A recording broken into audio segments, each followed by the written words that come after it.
Hello and welcome back to Skyward Sword. Today we're going to be tackling the Skyview Temple, the first dungeon of Skyward Sword. Yes, the first dungeon of Skyward Sword. Skyward Sword has much more than one dungeon in it, and as of this recording, I think we're exactly 3 weeks away from Breath of the Wild. I saw that on Twitter earlier today. I don't know if that was an old tweet and I just wasn't paying attention because I was at work and looking at Twitter because I'm a bad person. End of statement. I'm a bad person. So we're really just going to have to get a move on with this game if I am to beat this before Breath of the Wild. Because once Breath of the Wild comes out, I'm going to just disappear for a little bit, man. I took a day off of work. I'm just going to go play Breath of the Wild. So we need to beat this before Breath of the Wild comes out. So let's make some headway with our first dungeon and hopefully the rest of the game after it. This episode will probably just be this dungeon. I'm not sure how long this dungeon is off the top of my head. I'm guessing that it's probably in the hour and a half to 2 hour range, but it's also the first dungeon, so for all I know, it could be longer. So let's get a move on. Let's talk about the dungeon design as we move along. I don't really have much to say about this first room, just based off of what I've been seeing. It seems like a simple, kind of ease you into the dungeon. We have some simple enemies, the Keys. We've seen the Keys before, so they're not, too out of the ordinary. Nothing that we haven't seen, nothing we can't deal with. Those trees with the glowy points, it seems if you hit the glowy point of the tree, they give you rupees, which is kind of nice, make you kind of play around with the motion controls. We have a shortcut for later. We got lots of these glowy mushrooms, and I didn't mention the mushrooms in Farron Woods. Or at least I don't think I did, but when you cut them, they regenerate, which I think is very fun that you can just go to town on them and they just keep regenerating. It's nothing crazy, but it's interesting. So I guess this would be our first proper puzzle of the dungeon. And it's actually kind of a nice puzzle because it looks like you can chump it, but yeah, because they put that Deku Baba at the top of the wall. So if you were to climb up there, the Deku Baba would just munch and crunch on you. And what I'm guessing they want you to do is hit the Deku Baba with your slingshot to stun him. You can climb up there, kill him, no problem, and then hit the crystal. But if you get the right angle, you can just kind of whack the crystal. This eyeball is an interesting little mechanic that I believe they showed off in quite a few of the trailers, and I think that they make you do this a few more times in the game, which there really isn't too much point to doing that because it's not that difficult a challenge. You just spin it around. It's an eyeball. It gets dizzy. That's end of story. That's all there is to it. Something interesting I noticed when a few of these enemies, as they've been dying, and also as that eyeball door exploded, the explosion cloud of smoke in this game, and boy, those things take much longer to explode than I expect them to. The little... Oops, let's roll and get it off me. Boy, words totally failed there. The explosion in this game, little death cloud of smoke, is a skull, which is very good. I like the way that it looks. Because a lot of people talked about Wind Waker's little explosions being very nice looking and such. So it was kind of cool to, rather than trying to make that super perfect puff of smoke that Wind Waker had, they instead decided to go not the opposite direction, but a different direction, and instead make give it a different stylistic approach as opposed to that perfect cartoonish puff of smoke. Before we continue onwards with that switch, I want to come back here. I'm guessing this is just the shortcut back to the beginning of the dungeon. We'll go ahead and take out these Skulltulas. Actually, I wonder if the Skulltulas have a different name. Because those aren't full-grown Skulltulas, they're probably just mini Skulltula or something dumb like that. And this just puts us back over in that first room where we're in. So it's kind of not the most useful shortcut in the world. I like the looping design. It's nice that they don't just have a warp there. They have that little a little loop for you to make. But it seems a little unnecessary because it's man, that was just 1 room ago and we're in room 3. Do we really need a shortcut for that? I mean, I guess you can skip the 5 minutes of gameplay that we've done by doing that, and I suppose if you knew what you were doing, you could probably just run through it a little bit faster. I mean, because I have an idea of what I'm doing, but I don't 100% know what I am doing, if you catch my drift. Oh yeah, there we go. Like that's like a full-grown Skulltula. Like this is the big guy. Do we just gotta wait for you to turn around, or do we have to knock you around? I think in this game... Oh, that's not what I was expecting. You expect... Yeah, there's a spider in front of me.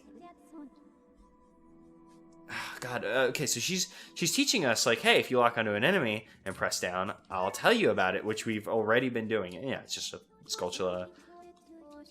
And it's going to tell me about the Skulltula. I kind of just want to know if it'll turn around. Yes, I know its stomach is its weak point. Okay, she's not going to tell me what to do because I've never defeated one, which kind of sucks. I mean, it's understandable. A lot of the enemies in this game are, I guess, motion control puzzles of how to defeat them and get to their weak point. Kind of sucks that's like, oh, hey, I want to hint beating the enemy. And then the game's like, no, you know, I give you enough hints. And really, the game does give you enough hints, so... I guess, you know, it's weird that I'm complaining. They won't tell me how to beat the enemy. Like, you know, I just had to whack the spider around until it let me through, and then there was no problem. There are a bunch of spiders on here. They do not want me going back up there. I didn't see anything up there, but there's probably just like a crystal just out of view or something, and can I just go ahead and smack you? I love that I switched to the... I couldn't even see that monster claw. Have we already gotten one of these? Yeah, we've already gotten one of these. Yeah, every time you restart the game, it feels the need to tell you about new... Well, it feels the need to tell you about collectibles. Dang it. Even if you've already gotten them. That was just a series of just unfortunate, like, Link didn't want to grab onto the thing. The time I finally got up there, I hit B, and I think he let go. I'm not seeing, like, any crystals on the ceiling or anything. It's just like, you know... Early, like, 3D games would be like, oh, well, you put a crystal on a ceiling, so, you know, go ahead and hit that. Is this just giving me... Well, no, this wouldn't give me a hint to beat the spiders. Okay, yeah, they're talking about gemstones. So there's probably gemstones in this room. It said one's above, one's below. I couldn't see the one above. The one below's probably underneath here. Nope, not underneath here. There is a little hidey hole over here, however, though. And yeah, we have a crystal. So this is probably our below crystal. And then we got to go find that above crystal. I wasn't seeing it, so I'm guessing the above crystal might be on the other side of the room with the spider. And maybe it's like out of view because of the roots or something. That'd be like relatively clever. I'll take a... Oh, actually, hold up. What's that on the ground? Oh, that's interesting. I think this is something that you... This little mark here is something you could interact with a later item in the game. I think, well, I suppose we'll talk about that later, but the game tends to want you to backtrack with new items. The game is going to have us doing a lot of backtracking. It's one of the points that people actually get mad at Skyward Sword for.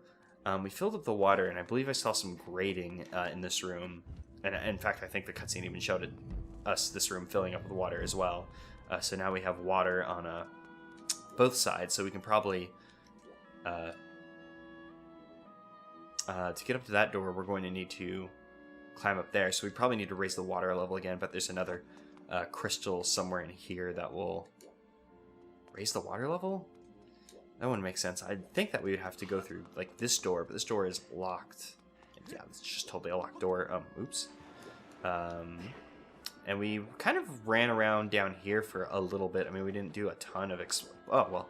I was going to say we didn't do a ton of exploring, so I could have very easily missed a crystal. And you know what? Bada bing, bada boom. I did just totally miss a crystal down here. That worked out much better than I expected. It did not raise the water level, but it opened that door, so now I'm guessing we can go into the other room. There'll be water level 2 raise. Then we can go back to the other room and hit the other crystal they were talking about. Who knows? A lot of crystal hitting things, but, you know, crystal hitting's, you know, a fine thing. And did I just totally kill that first Bokoblin that we saw in that other room without even, like, mentioning it?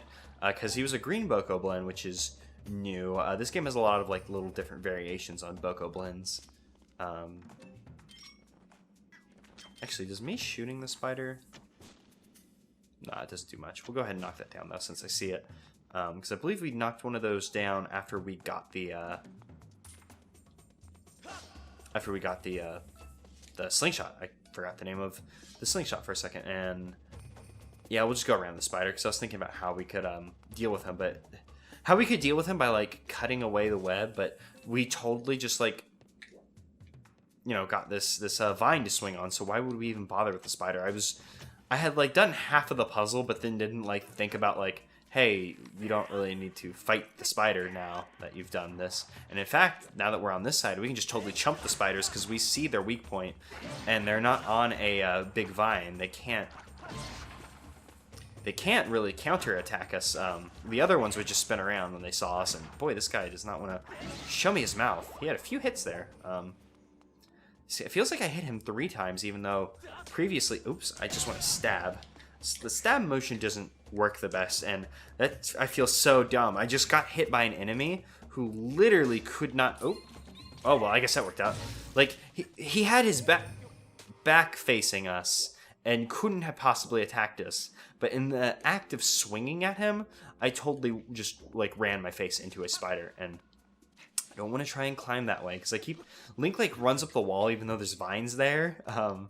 He's not using his noodle. He's like, I'm running at the wall, so I should probably jump off the vine backwards. He's running at the wall, and whenever Link runs at the wall, he thinks I'm going to try and run up it, even though, you know, what I wanted him there was to run at the wall and start climbing. Something I'm just going to have to... Oop, I don't want to swing at this on an angle, because then I'll just end up missing the jump and then doing bad. Vine swinging, not my strongest suit. Made Donkey Kong 64 kind of a pain. Not that Donkey Kong 64 needed any help becoming any more of a pain than it already is, but let's try going on this vine straight. Okay, well, dang it. I was like, oh, that worked out well, and then I hit A to climb. That's a bad habit. I should not hit A, because I think it's up on the control stick, but it's just ingrained in my mind. Oh, hit A to pull yourself up, even though I can't off the top of my head think of which game pressing A would be the climb up button off the top of my head. But who knows? A lot of controls, at least from my point of view, are real, like, muscle memory. Like, oh, I know what does what, so I just hit the buttons that I feel should be right. And I know that probably sounds really stupid, but also makes a lot of sense. And boy, I cannot get these vines down. I really need to sit down and concentrate at world's hardest thing to do, swinging on vines. At this point, I might as well just try and fight the spider this incorrect way. Okay. I'm going onto the vine at a straight angle. I have a good jump. There we go. No problems. What does this slate say?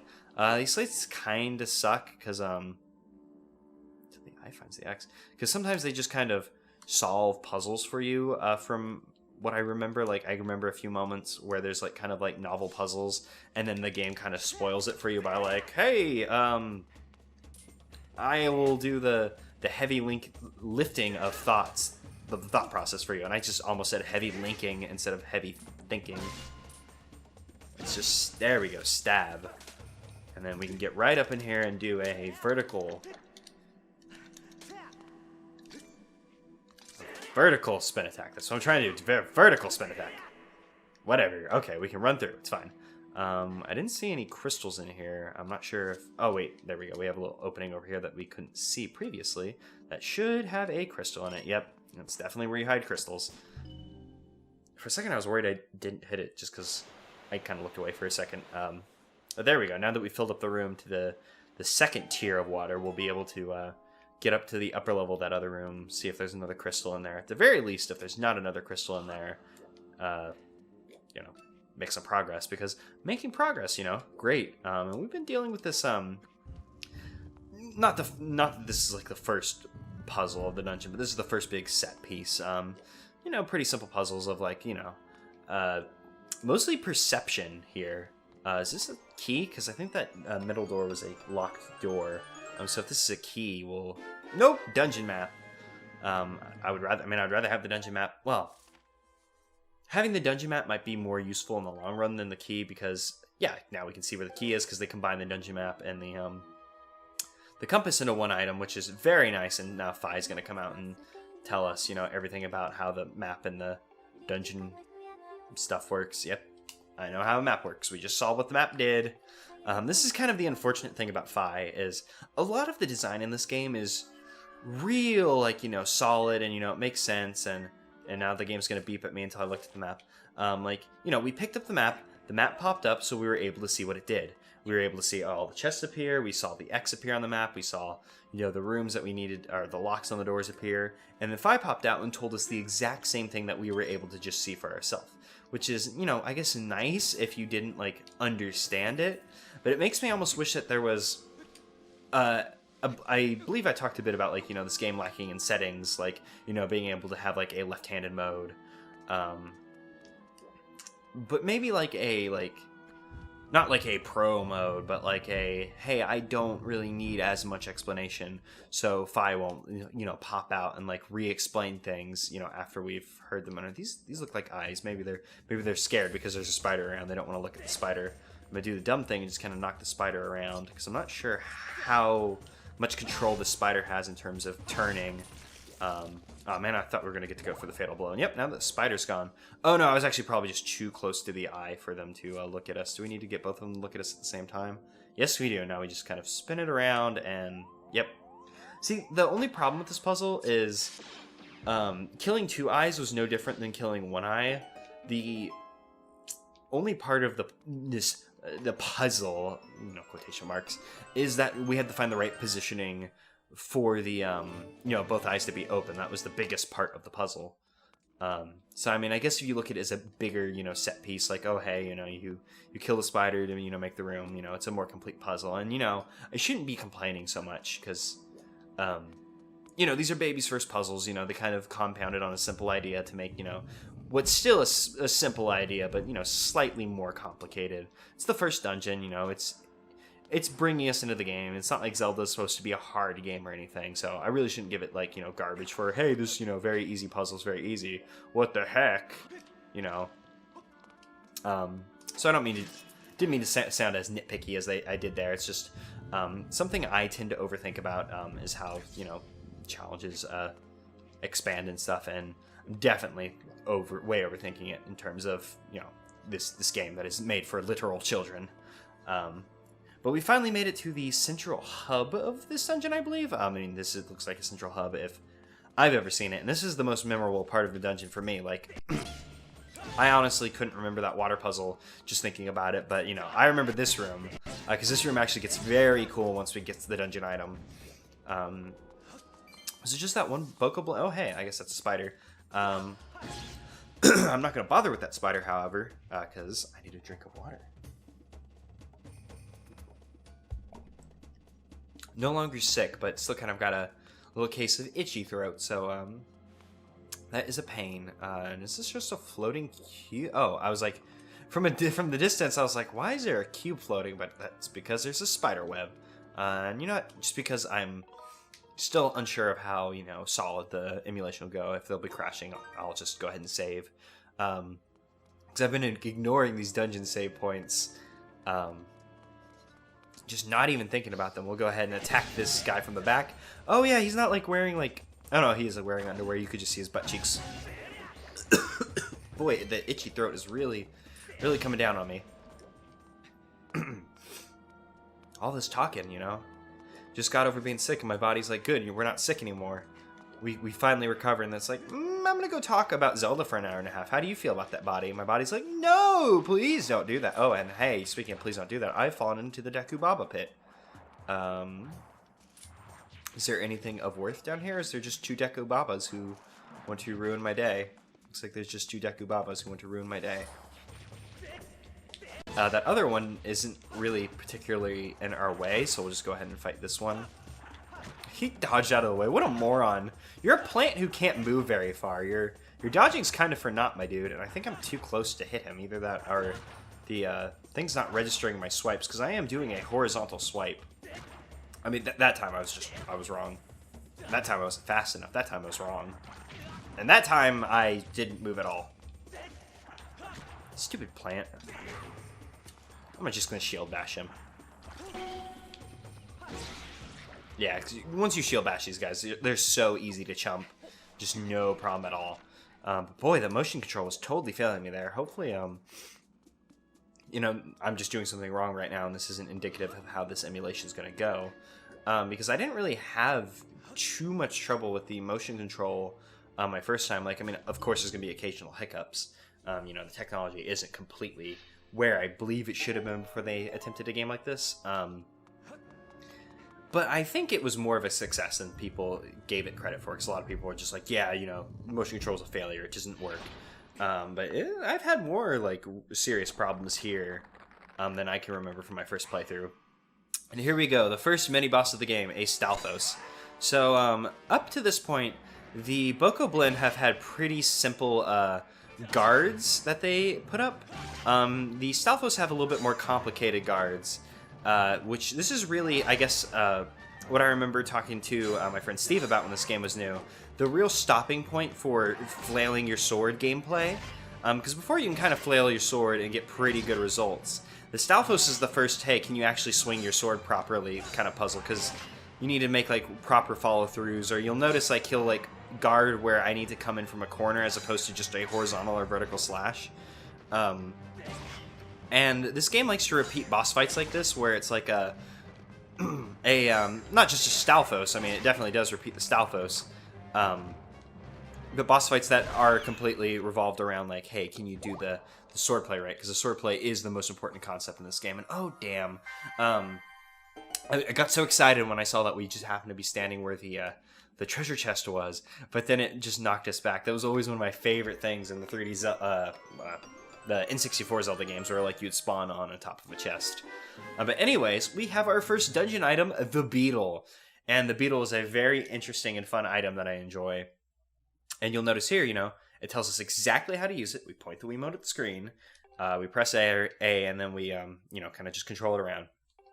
It controls a lot like flying the bird without the need to flap it, where it kind of has like a paper airplane control. So now we've received a complete rundown in, like, what, 3 text boxes of how to use it and what the Beetle does. Now Phi's coming out to tell us more about how the Beetle works, which also, like, not only is unnecessary, but not required, because we can't get out of this room until we figure out how to use the Beetle, because the door's locked, so we have to figure out how to use the Beetle.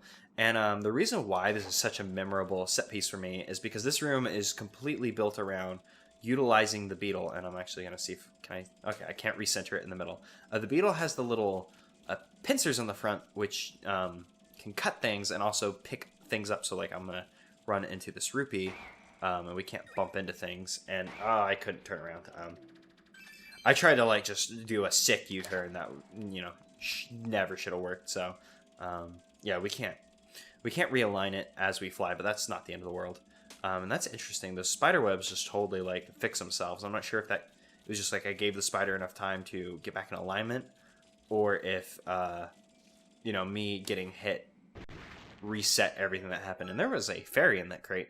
Oh, it's gonna fly back to me. Interesting. I didn't realize it would fly back to me.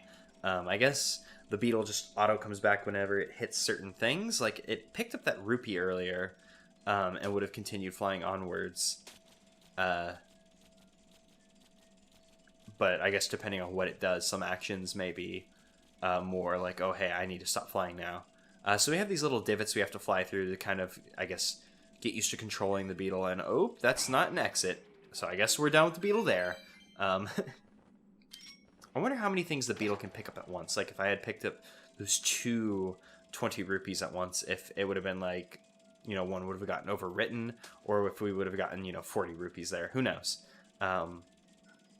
So this room's kind of interesting because it's a nice little just challenge of, like, hey, can you use the Beetle properly? Learn how to use the Beetle properly. Because we need to hit some kind of switch to unlock the the door that we came through, and it might even be just the same switch that we hit on the way in. And oh, hey, I forgot the Beetle has a like the time that it can fly before it decides that it's out of gas. Okay, so yeah, we just get, if we pick up multiple things, we get multiple instances of, you know, well, not multiple instances, but we get everything we picked up, no problem. Okay, I was gonna say, is that fixing itself weird, or, you know, is it just not getting fixed? But it is in fact just not getting fixed. Because I thought the spider might have been fixing the web next to it, which would have been really cool, even though I don't think the spider... Link, you look like he's doing that little little sidle as he walks, as he got the beetle away. Link, you moron. So yeah, I just think this is a very interesting little hub and set piece for this place to teach you how to use the beetle. Because now we can cut down those spiders if we don't want them up there. But honestly, unless we have to kill all the enemies in the room, I am going to leave the spiders alone. No reason to mess with those guys, and I want to fly straight up. Is this the straightest up I can fly, or is it just because I don't think my Wiimote's completely in alignment at the moment? I'm just going to kind of let it hit the wall a couple times, because I don't think I can U-turn out of there. I'm not sure if I'm going to need to be able to U-turn that sharply by the end of the game. But I guess we'll see. And I want to fly all the way up, because I'm pretty sure that there's going to be a switch of some sort that we need to fly into up here. Okay, so, it just stopped mid-flight. I'm not sure if that means that the beetle has a certain distance away that it can fly at max, or if that just means that, if it's like the Deku flying flowers in Majora's Mask, where there's a certain distance away it can get from Link. Because that seemed to be much faster than the time that we were in the middle of the room when we flew into one of the kind of passageways behind here, and I want that amber relic. Okay, that wasn't that hard to get. So I'm guessing that there's a distance away that it can fly away max before it decides it's done for the day and needs to stop. And is that... Oh, it's a bunch of rupees. I was like, why is that like a little rupee look weird? I was like, are there 2 rupees stacked on top of each other? But no, there were like 5 rupees stacked on top of each other. Very interesting. And oh, hey, there's a piece of heart back here, which I'm sure we open by, I guess, hitting... I think the switch is on the top that leads us to the piece of heart. Because we saw a bunch of cages in this little bottle-looking structure. Well, not cages, but, grates that were stopping us from getting through here. But one of them is open, and this should open the piece of heart if I recall correctly. Maybe I'm wrong? Nope, yep, totally the piece of heart. So this is our second piece of heart. And that's... Wait, is this our second or third piece of heart? I think it's our third? Yeah, this is our third, yeah, because I forgot about the one in the goddess cube. Which, hoo boy, means we're going to have to collect some goddess cubes. I don't think we'll... Well, there's no way we're going to be collecting all the goddess cubes, because I don't think I collected all the goddess cubes on my first playthrough. But I definitely got all the heart pieces. So I guess we'll see what we end up needing to collect to get all the things. And is this the one that we already came into? No, there's a 1 rupee in here. But I am not in the market for 1 rupee. I am in the market for finding where we need to go. Oh, that was interesting. Link had like a beacon on himself to let us know where to go. And we flew in there and didn't find anything, so let's fly in here. Maybe we're supposed to fly through through that wall? Not through the wall, obviously, but I think we might fly through the,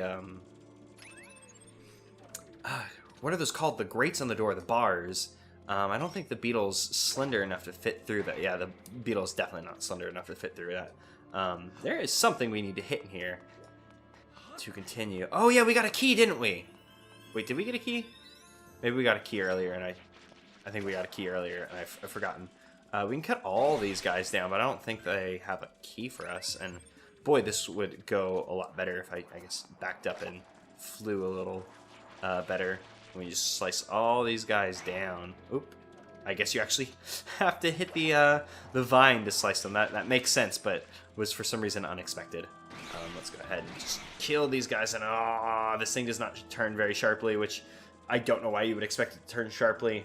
And I think I'm just going to end up flying in circles forever at this rate. So let's, I guess, get out here and, I'm just going to refire off the thing. I was about to make this big, kind of U-turn, but it's just easier to land and then throw the thing back out again. I don't think this will get us a key, though. I mean, I guess I could always just look at my map. Yeah, why am I not looking at my map? Map will show us that there's a key in this room. There's the big chest. There's the save statue. Don't see a key in this room. What are these X's? Oh, I think these X's were where the crystals were. Yeah, those X's were where the crystals were. And I'm not seeing any treasure chests back here. Was there another floor to this? I kind of wanted to zoom out. There we go, zoom out. Oh, hey, Zelda. Oh, yeah, because we're looking... Oh, Zelda's aura. I see. Wait, is the room across from us just unlocked and I didn't realize? The room across from us might just be unlocked and I didn't realize. No, that totally has a lock on it, but that might mean that there is a switch in here for us to hit that I did not hit. Hoo boy. Because I was trying to go through here like systematically and check them out, but I was doing a bad job. Yeah, I was doing a very bad job, because here's the crystal that I was looking for that now we're not going to hit. Yeah. Let's just land, since I mucked that up so bad. Yeah, I was trying to go through here systematically and figure out which ones were, but then I kept moving Link and then kind of getting confused and throwing off my spatial recognition. And long story short, I started second guessing what we were supposed to do in here. I mean, I knew we had to hit a crystal, but I was like, well, shoot, where is this stupid thing? We finally found it. Thanks to our good buddy, the map, showing us that there was not a key in this room to be had, and let me know that we should look elsewhere. And I just kind of just ran ahead without even thinking about it. I probably should have took a look around before I ran. Not really much going on down here. I hear enemy song, but I don't see the enemy. The hell's the enemy? Oh, there's a spider up there. We were getting the battle song as we passed underneath it. Are we able to make the jump, or do we need to fill up water? I'm guessing we need to continue onwards, fill up this room with water to make our way back. Because is there going to be a key in here? We fill up... Yeah, with this treasure chest, so we'll get the key in here, but then to get back, we'll need to fill it up with water. Although I suppose one could just simply like reset the area and then come back from the beginning. Also, I love just the... I remember that one off the top of my head, that the spider was on the ground, and it's like, oh, it's its weak point's hidden. What you're supposed to do, what should you do? But it's so easy, because it's just like, hey jerk, I'm just totally gonna, just ruin your day by flipping you over.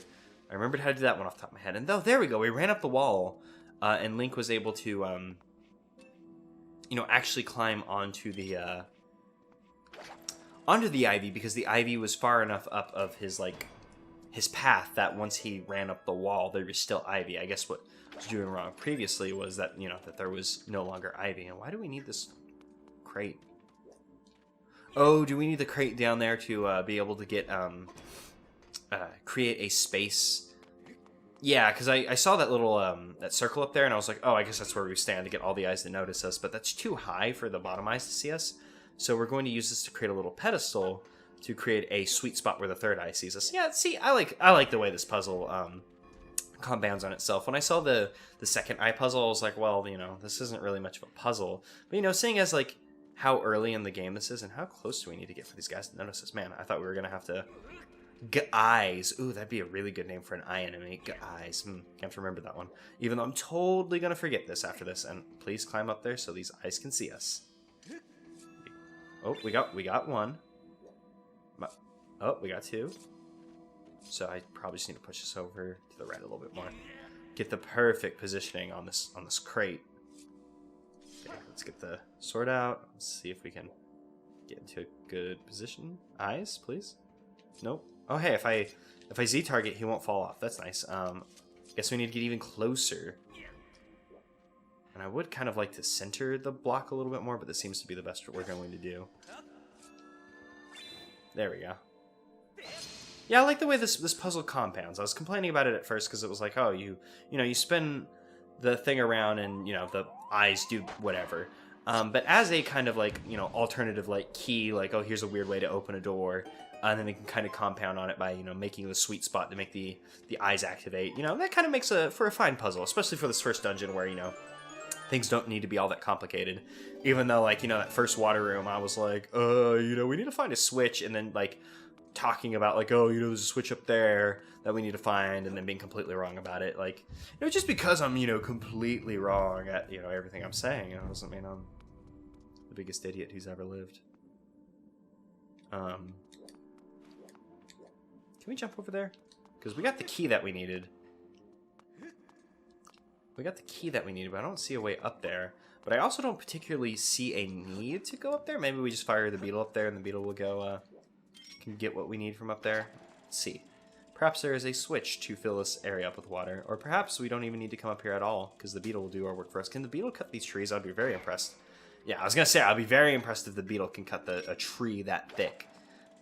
So no, we'll just avoid that for now, and let's even fly through. Oh, I was gonna fly through one of the openings in the spider's web, so we didn't have to disturb him. But whoopsie! Oh, I totally missed that. Please turn around.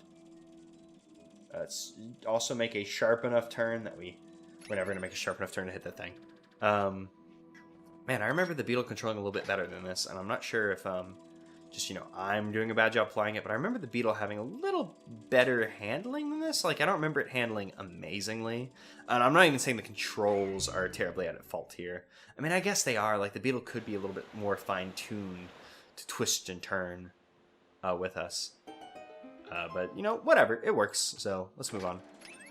Oh, yeah, interesting. So, the reason we had to do this was to fill up the room with water to get back, because when we came in here, I forgot that we dropped down. Although, interestingly enough... Oh, no, I was going to say we could have totally just saved and exited the dungeon. And then, like, you know, what would have the game done? Because it's like, hey, I already got the key, idiot. But I forgot, because of the save points in this game, and so, since it doesn't just auto-save, we would have, you know, lost our key had we done something like that. So I was like, you know, how's this game going to handle, you know, like, hey, I got the key. You can't trap me in an area because I can just reset. But the game considered it ahead of time, I suppose. Oh, wait, wasn't there a crate back there I didn't open? Oh, well, it couldn't have been that important. Because if it was a, you know, dungeon critical item, we probably would have seen it on the map. And also, it's not like it's going to be like, oh, there was a heart piece in that chest. Because we've already gotten one heart piece in this dungeon. It seems like it'd be a little, like, strange to have, like, more than one heart piece in a dungeon. Like, you know, one heart piece in a dungeon seems like the sweet spot, unless it's a particularly large dungeon, or it's that end dungeon from Majora's Mask where you get the 4 as, like, you know, bonus things. And what the hell is that? Oh, it's a little, like, Hydra-looking guy. How do we beat you? Do I have to hit all your heads at once? I'm guessing we have to hit all your heads at once. I guess he's just regrowing his head, so let's just go ahead and... Oh, I guess you're going to need to swing up either the proper direction, or I need to... yeah, because he kind of angles his head. Oh, I swung very badly there. I made such a wide arc with my arm that I almost, like, ripped the nunchuck out of my Wiimote, which would have been bad. And that enemy was interesting. The way he kind of raised his head was akin to, like, you know, how the other enemies would, like, raise and lower their guards to, like, protect themselves. And is there just a heart up there? Because if there's just a heart, you know, I'm not going to concern myself with firing the beetle up there to get a heart. Yeah, that was kind of an interesting enemy, the little Hydra guy. I should probably be checking on the enemy names, so I will know them, because I enjoy knowing enemy names in video games. Also, just because I know a lot of the Zelda enemy names, like the Gways and the Keys. Like, I mean, I couldn't remember the Gways off the top of my head. I remember that they had a fun name. And boy, he was just shifting his guard each time I swung my blade.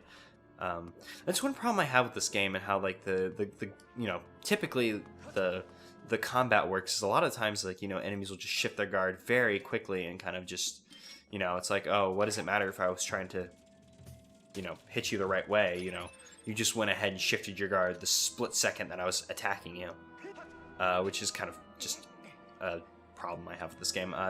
Is this a death pit? Yep, that's a death pit. I was just interested if the spider was going to come back up, because those spiders were launching themselves back up before. And I could probably just, in fact, I'll just go ahead and switch to the slingshot and fire off a shot so we don't have to fly the beetle up there.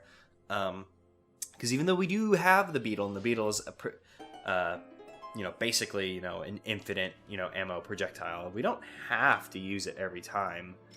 In fact, I'm not sure if the beetle can do some of the things that the slingshot does, like, you know, knocking down these vines that we can use for swinging, which, you know, like, oh god, that means we have to do more swinging stuff. And hey, will you come over here, my dude? We don't have the boss key, so there's no point in going over there, because that's the boss door. And it looks like this chest is the boss key, since it's, you know, different. And, oh, wait, no, I was about to jump over there, but my depth perception is all like, oh, no, wait, just go, oh, I guess we're at the end of the dungeon. I didn't feel like we were already there. Hey, will you come over here, my dude? No, I guess I'll just walk over to you and shake the rope to get you off. No problem. Oh, I heard him blow a horn. Did he have backup and I didn't notice? Okay, now, jump down here, and we'll go ahead and sidle on over till we're in jostling range, and we'll just shake the rope and knock you off. Goodbye, Bokoblin. It's unfortunate that your noises are as cute as you Link. I was totally tilting like the oh, he had a friend behind us for a little ambush going on. That's fun. That's fun and flirty. Just get off there. He must have been hiding like up in the corner of the room. I didn't notice. Let's go ahead and save just in case, just in case I like totally die or, the power shuts off. Well, actually, if the power shuts off, I don't know what would happen to my recording because my audio wouldn't be saved then. So, who knows? Let's go ahead and check this way first. I saw it first. It's closer? I don't know if I ran all the way over there, but, it's right here. God, I love just being able to just blast up those walls. Like, if you've ever played Twilight Princess, like, anytime it's time to climb Ivy, it's like, you might as well just, tape the controller down and go get yourself a drink, because you're going to be there for a while. Are we supposed to jump here and swing on over there? Because that's the vibe I'm getting from this. I rolled too early, but that's fine. Let's just change the angle of our swing, and oh my god, this works so much better than it did in Wind Waker.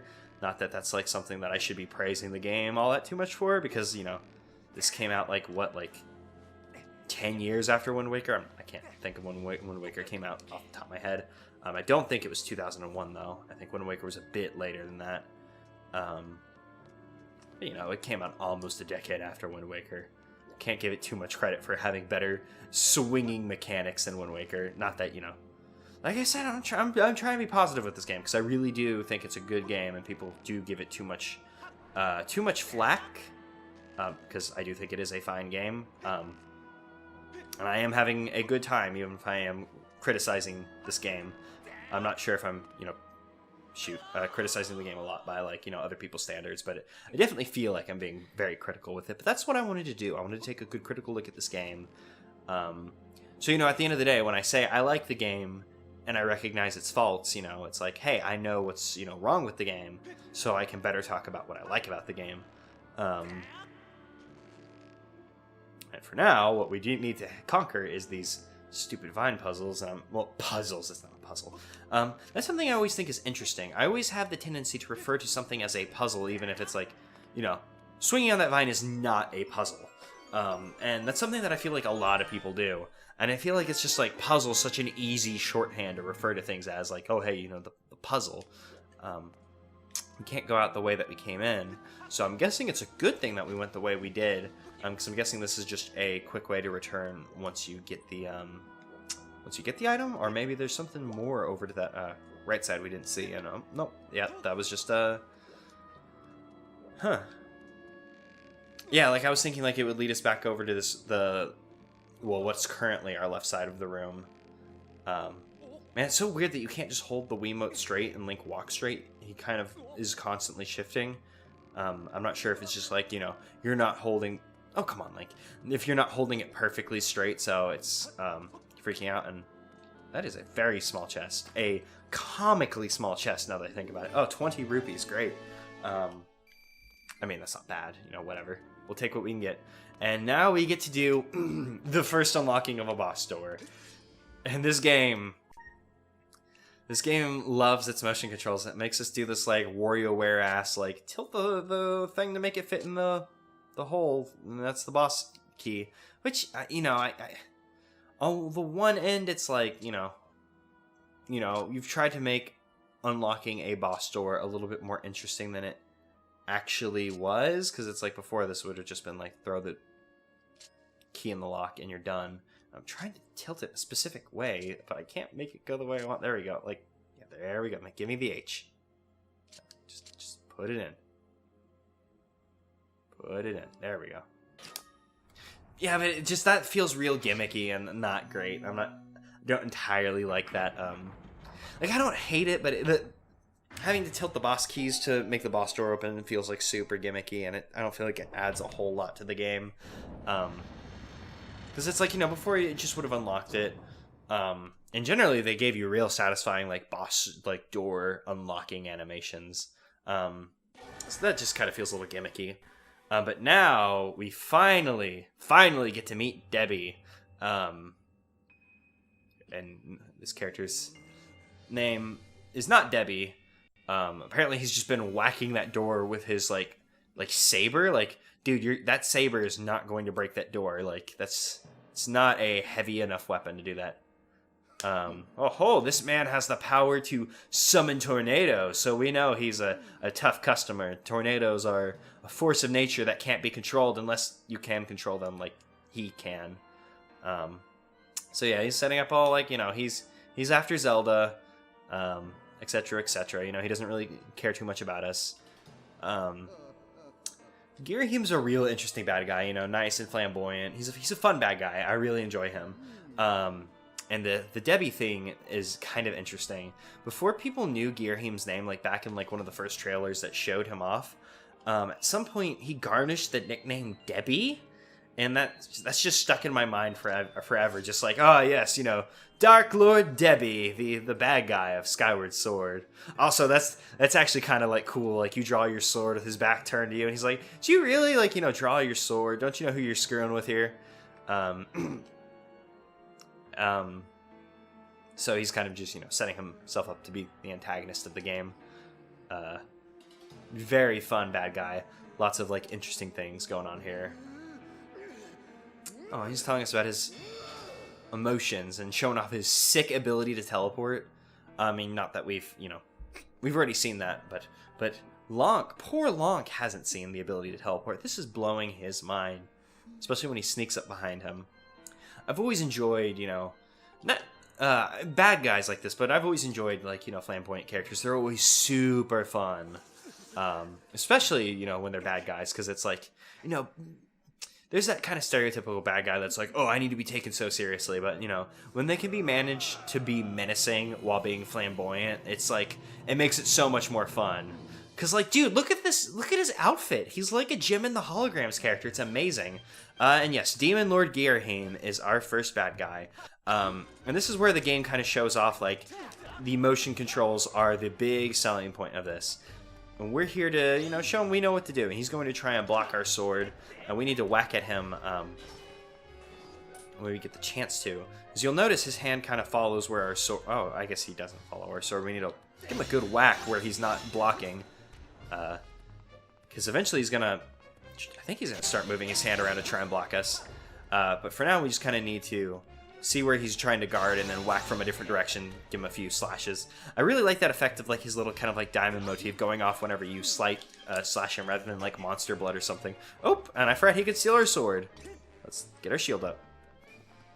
Yeah, and he's like even telling us, like, hey, don't telegraph your attacks. Oh, luckily he threw the sword at us. Is he gonna try and pick it up? Oh, he just tried to backhand us. That would have... Well, actually, I couldn't tell if it was a backhand or like a front hand. But he just tried to slap us. That's pretty cool. Ghirahim's a very enjoyable enemy. And I'm swinging from the wrong side because he's kind of guarding to the right, so I need to whack... Oh, well, I guess from that case, he was actually guarding the other way, and I misread his the way he was guarding. Because we kind of just need to telegraph it ahead of time and then fake him out. That's what he was trying to tell us when he stole our sword and taunted us. So I'm going to telegraph that I'm coming in for a right and then hit him from the left, but... I think my problem is I swing a little too early, so I'm like, oh, I'm going to go in for a left swing, but then I swing before the game registers that, oh, I've moved it to the left, and I end up coming in from the right. Maybe I need to give him the old razzle-dazzle with a... Oh, I tried to do a spin attack, and it did not work in my favor. Can I just give him a good old... Oh, there we go. For some reason, I had lost my ability to do that. Yeah, and you can't really catch him off guard after the guard's over, because he kind of just will jump back. And I'm just swinging my sword around after the guard breaks, just in case. Man, I am not doing that right. What if I do from a... There we go.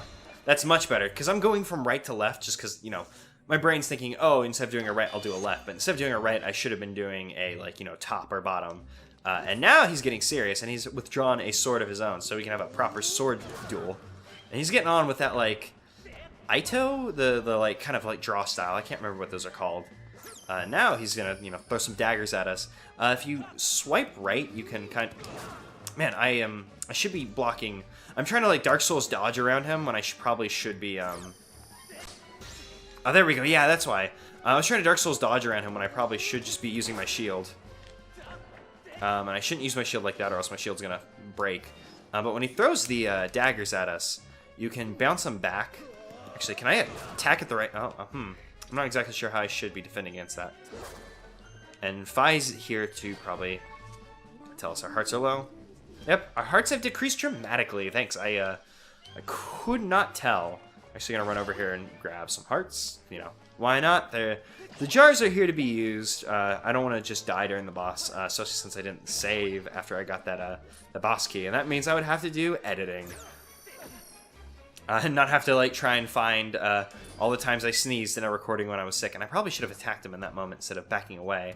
Because now he's going to do that draw move. And oh, there we go. Yeah, I do need a Dark Souls dodge away. Like, because that was my first feeling. Like, oh, I need to dodge, you know. That's an attack I dodge. But I guess I was just dodging incorrectly. And let's swipe this correctly to knock him. Oh, I didn't attack correctly. Because if you attack correctly, you get the counter attack on him. Knock the daggers or whatever the heck those are back. I assume they're daggers. And just back. Oh yeah, I was about to say I probably should have countered attack a little faster than that, but I forgot that he's the first boss and that his counter attack window is probably wider than I was expecting. Oh, and let's kind of back up a little bit and let's get the swipe right. And there we go. Oh, I guess the counter attack doesn't matter too much. He seems to block it. Yeah, we got a few nice hits on him. Oh no, I made him cancel his attack, but I didn't. Oops, okay, if you hit his sword when he's like kind of warps behind you, he'll go ahead and give you a whack. Otherwise, he seems to, I guess, let you hit him. Oop. Oh, and I totally messed up there. Man, he's holding it like vertically, so I'm thinking, oh, I need to swipe him horizontally, but that does not seem to be working in my favor. Oops, and I jumped sideways. I meant to jump backwards. That was my finger failing me there. That was not a deal with motion control. That was just my finger not working properly. And I'm just going to keep running because he had those daggers out. And we'll grab what I think are the last of the hearts in the room. So hopefully I can play a little bit better so he doesn't totally defeat me, because that would be a shame to die to the first boss. Okay, now let's get this diagonal swipe. Man, I maybe need to stand a little bit closer to him so I can get the... Yeah, maybe if I stand a little bit closer to him, I can get a counterattack off after he throws those daggers. And when he runs at me, what I just tried to do there, I was trying to do a jump attack on him, but I totally just hit A, and I forgot to swing the sword just because of old Zelda. Yeah, it doesn't work. And I did the same thing I've been doing. I see the horizontal guard, and I think I might have just swung from the left a little accidentally when I meant to do right. And the jump attack doesn't seem to work. Yeah, he doesn't seem to be too receptive to the idea of getting hit. And oop, the sword does not seem to... Yeah, the sword was pointing out completely the incorrect direction there. Oh, there we go. Yeah, I guess if you're fast enough, you can get a counterattack on him. And we're going to strike him from a close distance. Oh, that did not work right. I guess I didn't swing in time. Where the heck is he? Oh, there he is. Oh, and hey, I'm so glad that I have discovered that there are more pots in this room, because I need them. Boy, totally getting beat down by Girahim. I would say Girahim's kind of a difficult first boss, because this is... whereas the the Stalfos makes you realize, hey, you can't just kind of swing wildly because he has a more sophisticated guard than like the Bokoblins. Girahim really makes you come to terms with the motion control, and I should have struck him there. Because that warping behind attack is definitely when he's at his most vulnerable. This fight's going on... Oh, shoot. I got distracted by the fact that the Skyward Strike was almost charged. And I probably shouldn't rely on the Skyward Strike as an attack in this boss fight. Man, and I'm just not getting that counterattack off right. There we go. I want to stand closer to him so I can get the a counterattack on him after he does his dagger attack, but I don't seem to be able to get it. Just like I don't seem to get that. I bet like people who know what they're doing with this game are watching this and going, "Oh God, what are you doing?" Like, I imagine like when Chugga Conroy gets to this part in his Let's Play, like he's just gonna make me look like a moron. Like he's probably gonna beat like Girahim in like 10 seconds flat because you know he's practiced up and he knows what he's doing. He's probably came to grips with the motion controls before playing the game this morning, and then he won't die to the first boss. Oh no, jeez. I feel like we were probably getting close there too. Boy, game over in a Legend of Zelda game. Man. It's nice that this game we see 6 hearts to start off with, although granted, I feel like the 6 hearts... do we have the boss key? Do I need to go get the boss key again? Nope, they just leave the door unlocked for us. Good. Can we... Can we skip the cutscene? Because if not, that's gonna suck. We cannot skip the cutscene. I'm gonna have to do a little bit of editing. because I don't want to watch Girahim talking, and I'd rather just start the fight again. Oh, thank God, you can skip the cutscene. I almost said skip the fight, but we cannot, in fact, skip the fight. We are coming here to fight. Unfortunately, we do have to start from the beginning. God, I can't believe not only did, you know, I die in a Legend of Zelda game, we died to the first boss. That was crazy. The 6 hearts are interesting because it's like, you know, Zelda typically gives you... Why didn't I block? I'm a moron. You know, you typically start with 3 hearts, so starting with 6 hearts is crazy. And I feel like the 6 hearts might be more of like, here's your allowance because, you know, the motion controls aren't, you know, completely like there, and they, you know, tend to fail a lot. I'm not sure how fair of an assumption that it... Oh, and I failed at coming in it from the top. Get a little bit closer and then... Oh man, that made a nice little, like, musical sting there.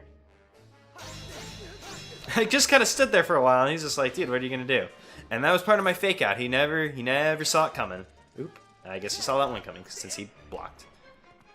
And come from the right, Girahim. Nope, spin it. Oh no, he didn't care. He cared not for my possible spin attack. Either that, or maybe I spun attack wrong. Who knows? I feel yeah, the game really does make you come to grips with the motion control against Girahim, though, because if you don't got it, you know, this is going to be a wall. I mean, hell, like, I've played this game before, and I just lost to him. His window of counterattacking, though, it feels like it's strict, and I always see, like, oh, he's open, I should go for the attack, and I hopped wrong there. So whenever he warps in behind me, I should probably, like, rather than reacting, like, as fast as I do, I should probably, like, take a second to take a good hard look and... Shoot, I couldn't see... I broke a pot, but then couldn't find the heart on the ground, and I just need to get away from him for now. Like, when he warps in like that, I should probably, like, you know, take a second to, you know, analyze his guard as opposed to, oh, he's open, you know, swing. Because I feel like I'm just making just some beginner mistakes with... like, not blocking or doing anything. That's kind of a big beginner mistake. Let's get a little bit closer to him, and... Yeah, like right here, he's completely open, because he's holding his sword above his head for an overhead strike, so it's very easy to circumvent his guard.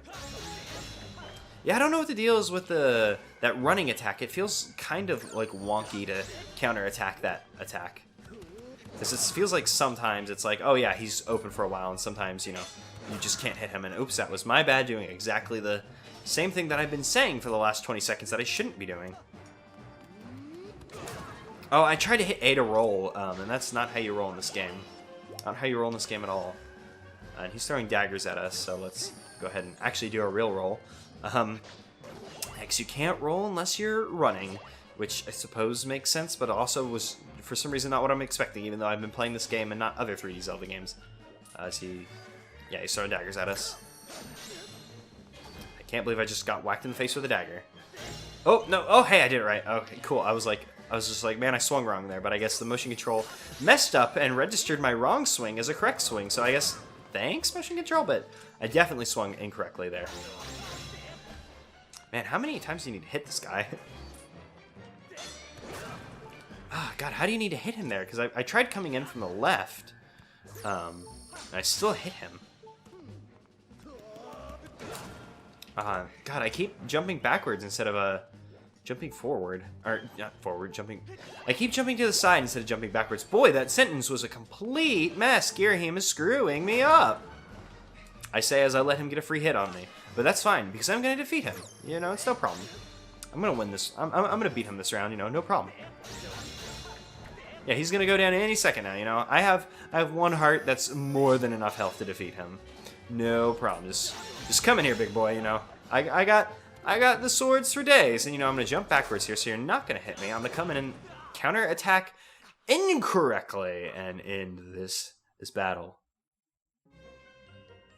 Okay, here we go. I went ahead and just skipped out that first part of the fight, because I took a long drink of water and a hard deep breath before coming back to here, because boy howdy is this going to be the run. We're going to defeat Girahim, and there's going to be no problems whatsoever, you know. Because the fact that I'm having trouble with the first boss in the first place is kind of incredible. I mean, here I am, you know, a grown man coming to grips with this child's toy, aka the Wiimote, that I've owned for over a decade. You know, doing playing a game that I've beaten before. Man, I just totally just ate one of those daggers, and I'm at least backflipping correctly now.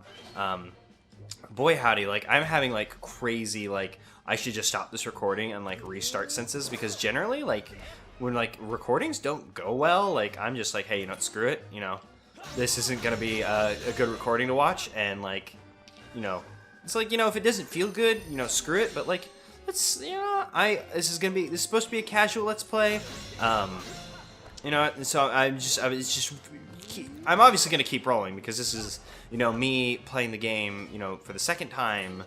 A big honor, you know, playing it for the second time, but you know, I kind of want to get fresh reactions or responses to this game, and it feels like if I said, oh hey, I lost to Girahim twice, you know, run's bad, let's just restart it, you know, say screw it, you know, that'd be disingenuous, and then a lot of the things that I've noticed throughout this would be kind of like, maybe not so much forced, but I feel like, you know, going through it again and like seeing it with, you know, like, oh, I know what I'm saying here, would, I guess, be disingenuous to what I'm trying to do here, and just take a look at it with a kind of stream of open scream of consciousness at this point. Stream of consciousness, just kind of figure out how I feel about this game. And let me tell you guys, it's not looking good. No, I am enjoying this. Like, I just can't believe that I'm having as many issues as I am. Like Link's sword is not tracking very well. That's not why I'm doing bad in this fight, mind you. I'm doing bad in this fight because I'm doing bad.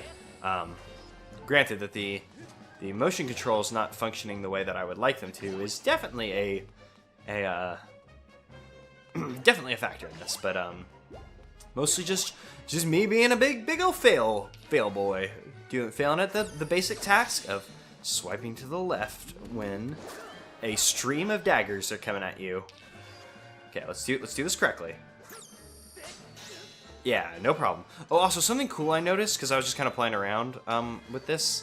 If you fire off a Skyward Strike at him, he just kind of like warps to the side. It looks much cooler when he's still in that first phase of the fight where he has his guard up, because he kind of just sidesteps, whereas right there, I guess his animations kind of overlapped. Man, I bounced it back, but also took the hit, which was very strange, and I still can't seem to get the attack off on that. Oh, that's interesting. He seems to like to warp away from the wall, because he likes to be able to walk backwards during the fight. So when he hits the wall, he seems to like to, like, oop, nope, I'm not on the wall anymore.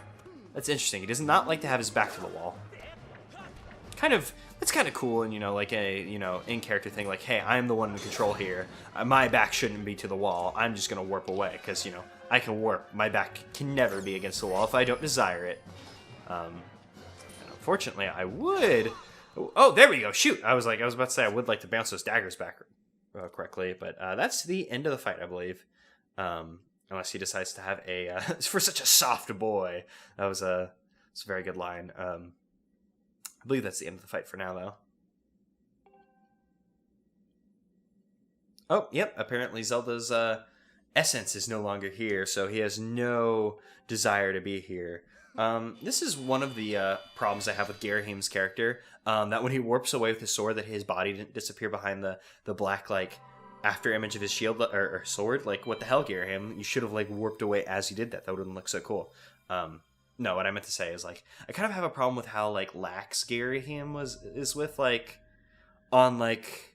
I have a problem with how lax Girahim is vis-a-vis killing Link. Because it's like, ooh, boy, you put up a fight here.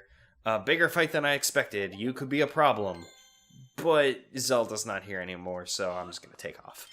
When he probably should have been like, hey, I'm just going to go all out and murder you here. Like, I know it's, you know, a story conceit, but Girahim has a way of, like, wording exactly, like, I should kill you now, but I'm not gonna, I got stuff I gotta do, like, you know, my cape's dry cleaning, I gotta go pick it up, and you know what, I don't blame him, it's a very nice cape. But here we find a little sanctuary where apparently Zelda was, so that's nice, and boy, if we had finished that dungeon a little bit faster, maybe we could have gone and done some cool shit. And, oh man, I just saw that 20 rupee up there, which means I could totally shoot the beetle up there. Oh, I was about to say, like, oh, we're in cutscene mode, so I'll never get to go grab that 20 rupees. But, you know, I'm totally going to go grab that 20 rupees, even though I don't think we'll too terribly need it. Because there's quite a considerable amount of money in this game. But, oh, that's interesting. When you hit the beacon for Link, the beetle automatically returns, even if it's, like, not, like I ran into that top part of the beacon, and it still returned to Link. It's kind of interesting. We can also shoot down those, like, those fruit and probably get some more rupees. But we got the 20 rupees, you know. That's enough. We'll continue onwards. Actually, I'm going to check behind this thing just because I don't believe I ever looked behind here, and I want to know if... Oh, it's a goddess cube. I was going to say, like, dude, what could be hidden behind here? A goddess cube's a kind of a good thing to hide back there. It was a nicely hidden goddess cube. Which makes me think that I might have actually gotten this one, because I got quite a good number of the goddess cubes. And that was a nice little hidden secret. Well, I enjoyed that. Let's do the story thing, because as you notice, there's a Hylian crest, sans a Triforce, and we'll go ahead and just Skyward Strike that, as I believe we've done before. I believe we did that in the chamber where we got the goddess sword, when we first put that stone tablet down. I believe there was one of those we had to hit. Because in addition to coming here to hunt down Zelda, well, hunt down, I mean, we're looking for her. We're not bounty hunters. In addition to looking for Zelda, we're also trying to acquire stone tablets to travel to other parts of the land, because the clouds that separate the sky and the earth, for some reason, are so thick that you can't just like regularly fly through them. You need that weird beacon to come through and pierce the cloud so you can jump through.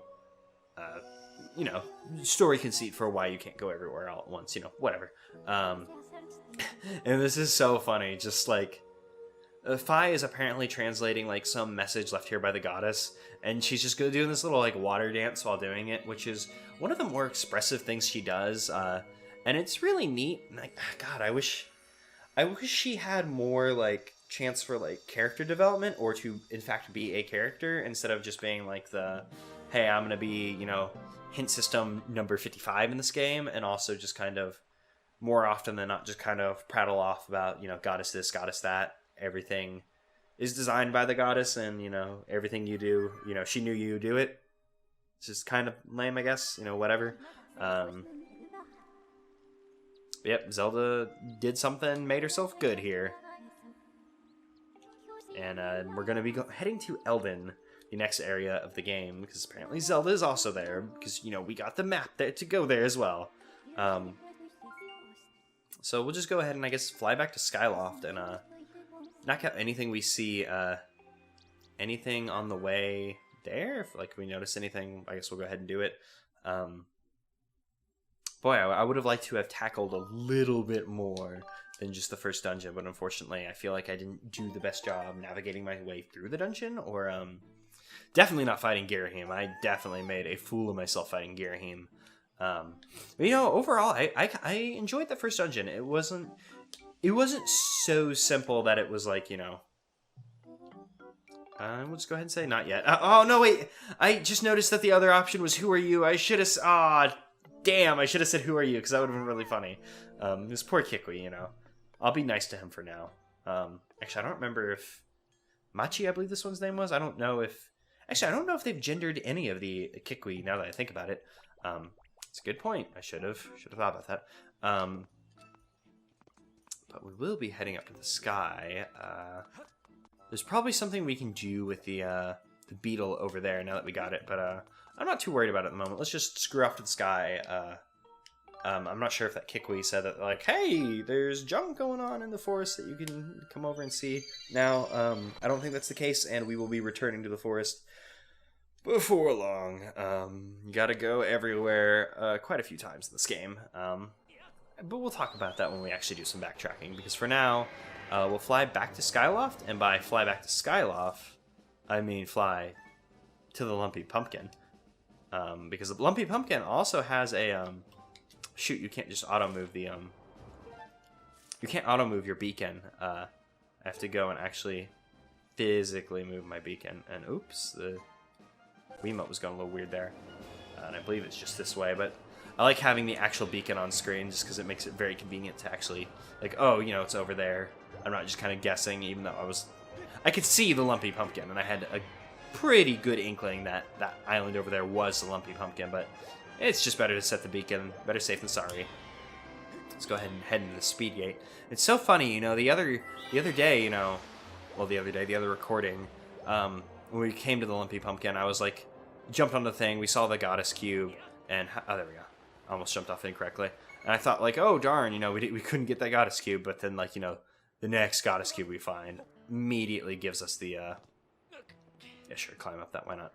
Gives us this, this chest that we had found. I'm not sure if I looked at it, but there is a chest in the Skyloft Bazaar. Ooh, a gold rupee. Can we hold all that?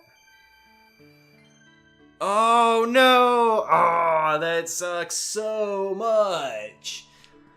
We have a 300 rupee limit at the moment. Oh, God, we were almost full. That was practically, you know, a wasted 300 rupees. That sucks. Oh, man. If we need, like, a lot of rupees later and I gotta grind them, that's gonna kill me. And is my sword glowing because Fi wants to tell me something?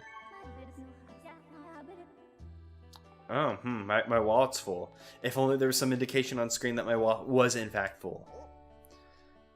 Are you still thinking about what you need to do? Okay, well, then I will just, no, I'm not gonna buy any pumpkin soup. Sorry. I'm so sorry. I don't want any pumpkin soup right now.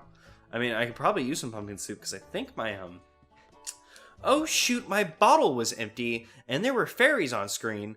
I could have collected some fairies. I didn't even consider for a moment collecting a fairy.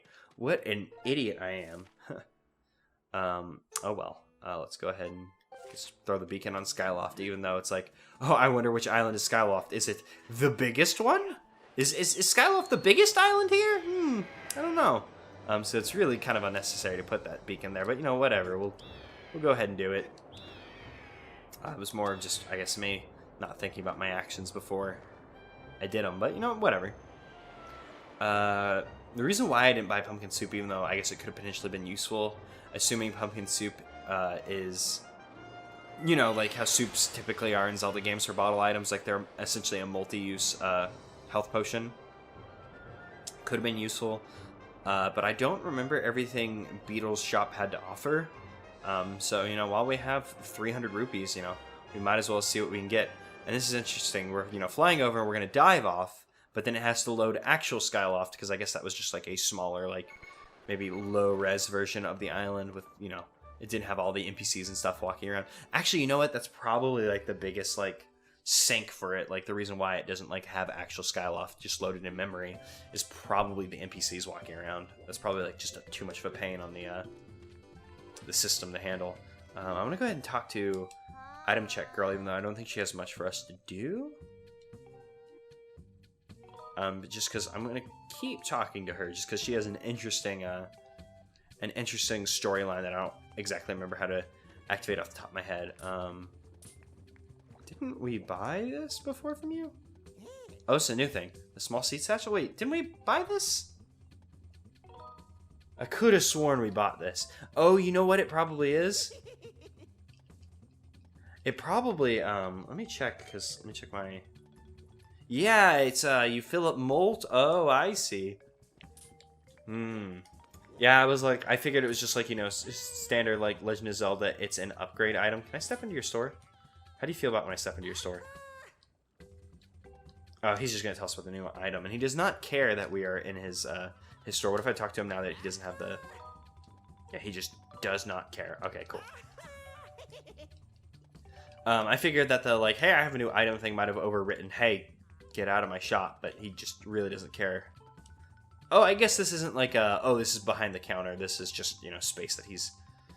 This is part of his shop. He doesn't, you know, he expects you to come in here. That's funny, because I think I went almost the entire game, you know, I went, you know, all my first run maybe not doing this, like, you know, I would run up to the shield, but not really, I guess, consider, like, oh, I went behind the counter.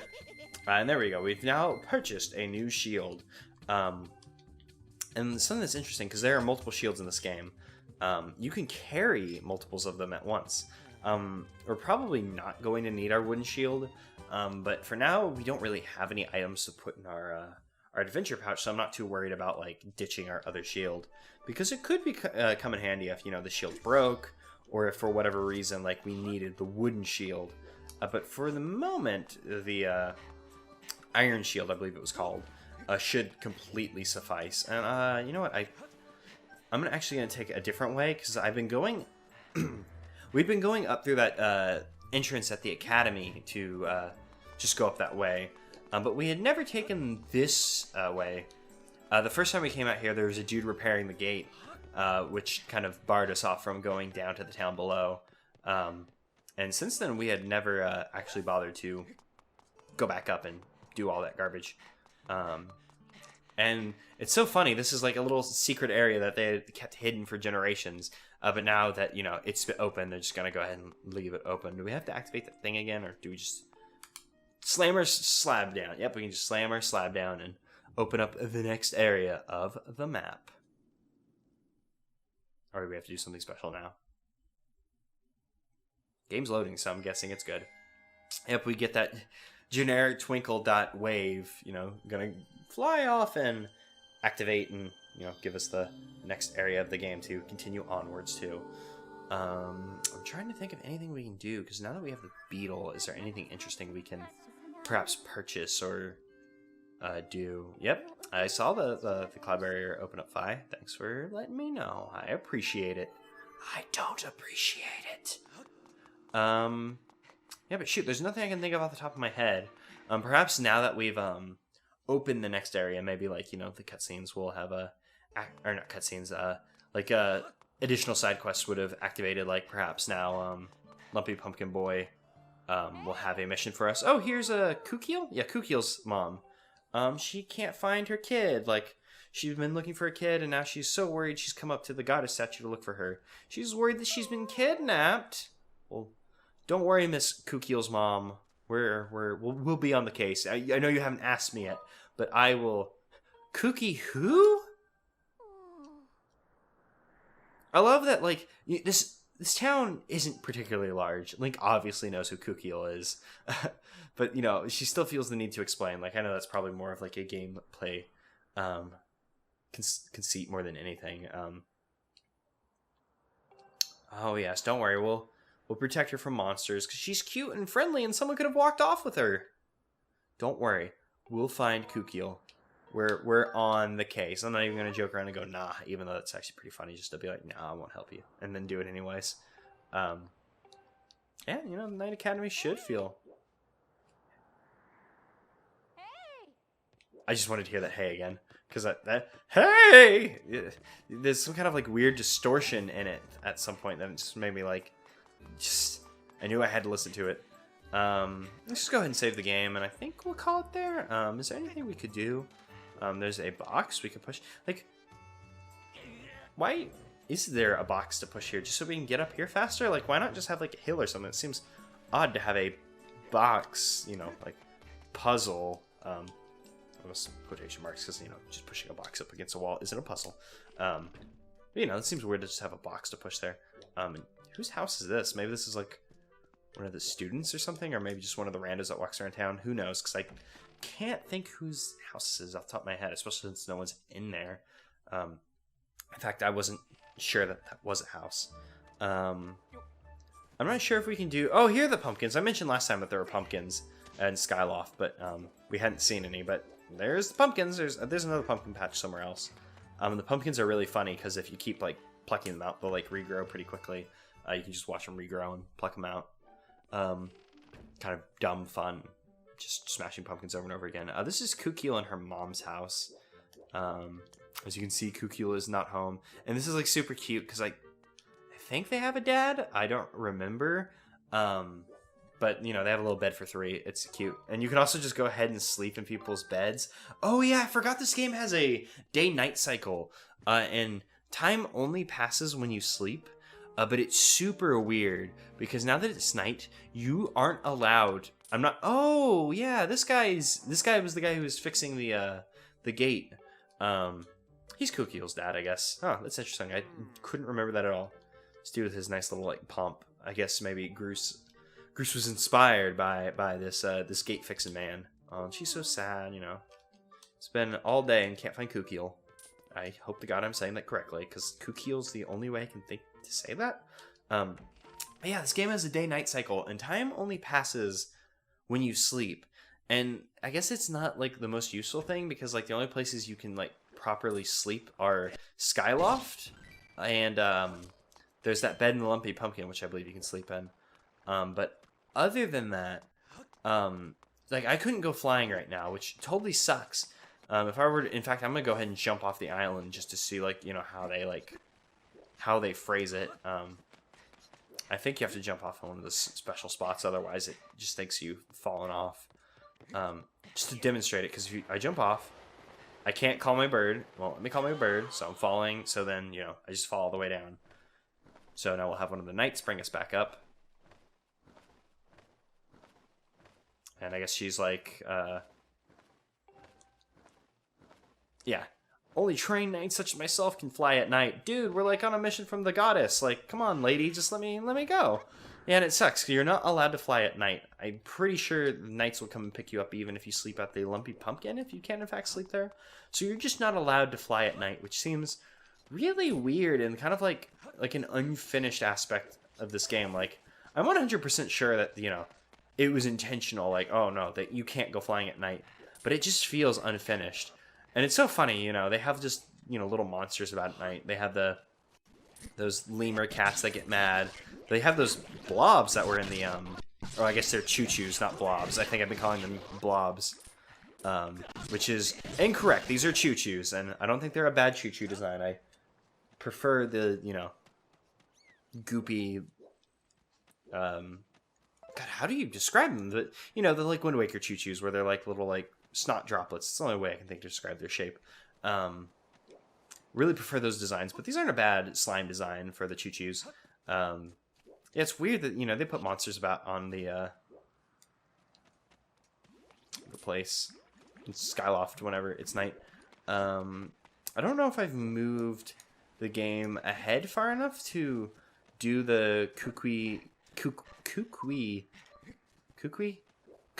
excuse me. Kukui the professor in Pokemon Sun and Moon. That is completely incorrect.